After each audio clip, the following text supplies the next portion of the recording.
Before we even begin, I want everyone here to pause for a second and really focus. Because what's happening right now is being misunderstood at a massive level. You have probably seen the headlines, maybe watched a few videos, maybe even heard people saying that refund checks are coming and that money is about to hit your pocket.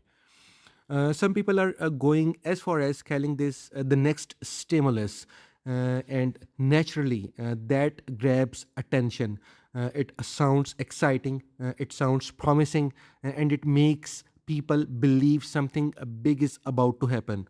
But here is the reality. And I'm going to be very direct with you. Most people talking about this right now don't actually understand how this works, and if you follow that confusion, you are going to end up expecting money that may never come, or worse, you might miss something that you actually qualify for because you didn't understand the system properly. What we're going to do in this video is break everything down in the simplest way possible, step by step, without hype, without exaggeration, and without misleading you. I also want you to stay active in the comments because this is not just me talking. This is a conversation. So tell me this right now. Have you ever ordered something from another country and paid extra charges at delivery?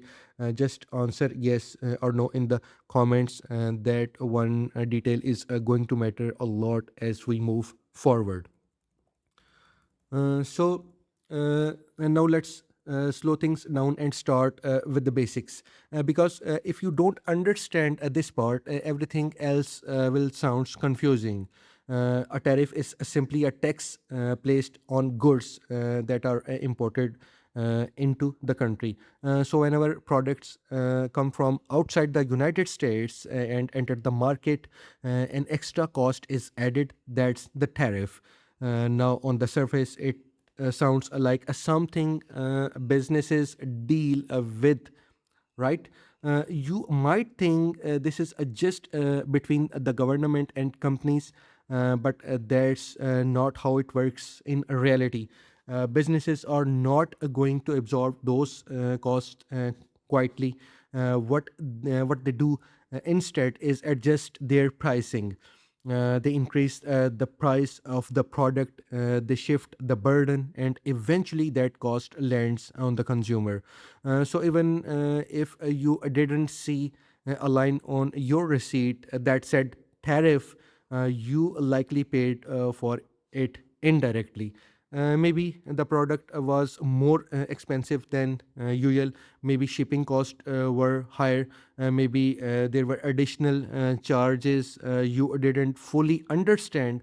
All of that connects back to this system. And this is why this conversation matters to you personally, because this is not just a business issue. This is something that has already affected your spending, whether you realize it or not. When we talk about refunds, we are not talking about a random money uh, appearing.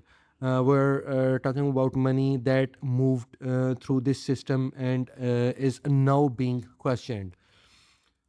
Now let's talk about the number that changes everything, because this is where people start to realize how serious this situation actually is.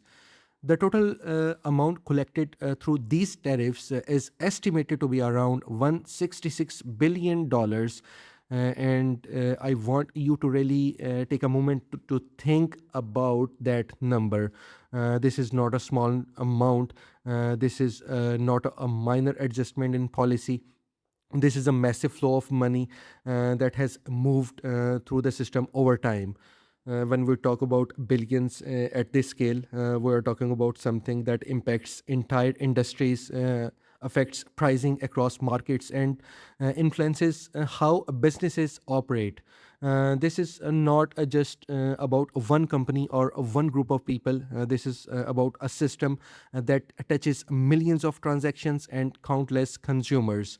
And because the amount is so large, the process of correcting it is also complex. You don't just flip a switch and send money back overnight. There are layers of verification, documentation, and legal procedures that have to be followed. That's why this situation is unfolding in stages rather than all at once. So when you hear that money is being returned, understand that we are talking about a very large system trying to reverse a very large amount of money. That takes time, and it also means that the path the money takes is not simple or direct.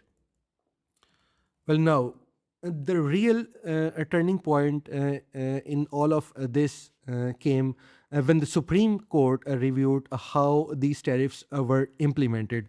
After examining the legal framework, the court determined that certain tariffs were imposed in a way that was not constitutionally valid. In simple terms, some of these checks should never have existed in the first place. Now, this is extremely important because once something is declared unconstitutional, the system cannot just ignore it. There has to be a correction. That means money that was collected improperly must be returned. That's not optional, that's a part of how the legal system works. But here's where people start misunderstanding things again. Just because money has to be returned doesn't mean it goes straight to individuals. Well, the system doesn't jump to the final step. It starts from the beginning, from where the money was originally collected. And this is why understanding the structure is critical, because the refund process is not designed around convenience. It is designed around accuracy. It follows the path of the original transaction, which means the money flows back through the same channels it came from. Now let's talk about where the money actually goes first, because this is the part that most people completely get wrong. When tariffs were originally paid, they were not paid by individual customers or consumers. In most cases, they were paid by businesses, importers, and companies responsible for bringing goods into the country. In many situations, shipping companies like UPS and FedEx handled these payments as a part of the import process. They acted as intermediaries, managing shipments, handling fees, and processing transactions on behalf of customers. So, naturally, when refunds begin, the money goes back through those same channels. It returns to the entities that originally paid it. That means businesses and logistics companies receive funds before anyone else. And this is where expectations need to be adjusted, because just because a company receives money does not automatically mean that money will reach you. There is another decision point after that, and that decision depends on the company itself. And now let's address the most important question. Can you personally receive any of this money? The answer is yes, but only under specific conditions. There is not something that applies to everyone, and it's definitely not automatic. For you to be eligible, you must have directly paid a tariff. That usually happens when you order something internationally and are charged an additional fee before receiving the item. That payment must be recorded. traceable, and connected to the system processing these refunds. Even then, there are no guarantees. The payment must fall within the correct time frame, and the company involved must choose to pass that refund down to you. Some companies have indicated that they will, but others may not. This creates a situation where eligibility is limited and outcomes can vary. So, while it is possible for individuals to receive money, but it is not something you should assume will happen without verifying your own situation. Well, now let's talk about timing, because this is where people get frustrated. Many assume that once something is announced, money will arrive quickly, but that's not how this system works. The process involves submitting claims, reviewing documentation, verifying transaction, and then issuing payments. Each step takes time. Current estimates suggest that it can take 60 to 90 days just for initial processing, and that's only the beginning.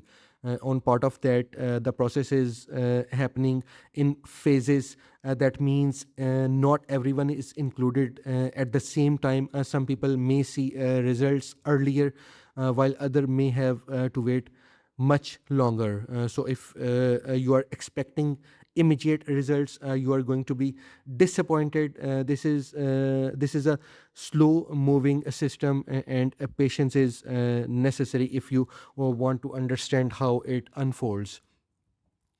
Well, finally, we need to clear up the biggest misunderstanding. This is not a stimulus.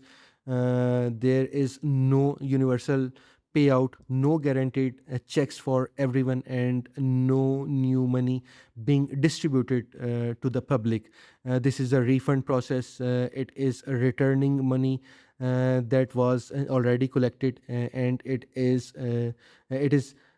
doing so through a structured system. That means eligibility is limited and distribution is conditional. And understanding this difference is critical because it shapes your expectations. Once you see this clearly, the hype disappears, and you are left with the realistic view of what is actually happening.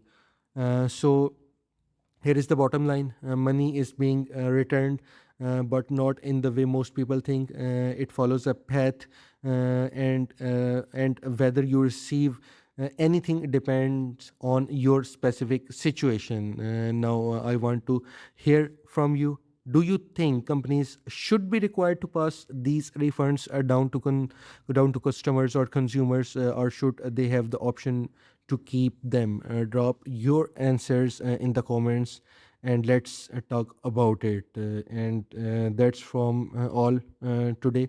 If you like this video, please consider subscribing.